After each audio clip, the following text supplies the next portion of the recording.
I think the American dream is an idea of possibility and reinvention, which applies to individual people who can make it as tangible as I want to have a bigger house, I want to have a new car, I want a lawnmower, or whatever, at different stages in American evolution. I went to China in 2006 trying to answer the question of the Chinese dream, and I ended up feeling that for the moment, really the only Chinese dream that mattered was the accumulation of individual dreams. That people there within the living memory of their families have been through so much hardship and privation that the simple comforts of being able to educate your children, of being able to see the older generations age in relative security, and just being able to have the bourgeois predictability of life. Bourgeois, a strange term for Chinese communist China, but I apply it here. I think that is the dream of the moment.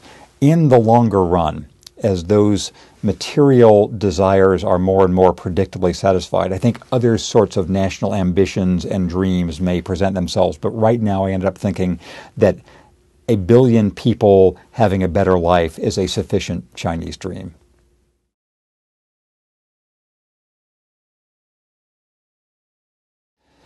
The harsh reality of being a dissident in any oppressive society that creates dissidents is they have chosen a hard road.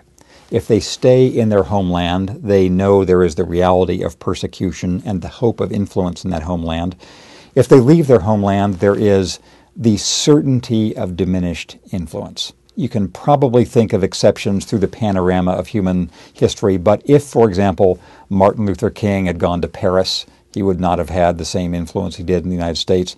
If Nelson Mandela had fled Robben Island and instead been in India, as opposed to being in prison in South Africa, he wouldn't have had the influence. And most Chinese dissidents have had less influence in China when their personal prospects become better by going overseas. So I think it is of the difficult choices for Mr. Chen and his family, they personally are better off by being outside of China.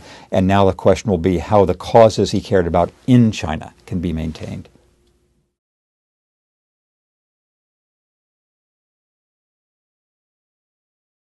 I think when it comes to the Chinese government's handling of the Chen Guangcheng situation, they're showing increasing sophistication / cynicism, recognizing that from the point of view of the Chinese Communist government, the least desirable outcome is to have Mr. Chen or people like him stay in China and remain the focus of international attention and human rights pressure and all the rest. They have shown the maturity of recognizing that they can serve their own interest in addition to his family's immediate interest by getting him off the stage. I think the situation with Bo Xilai is in a way a much more problematic one for the Chinese government, and it's a newer one than the Chen case, because over the past several decades there obviously have been dissidents within the Chinese system who have often sought refuge internationally.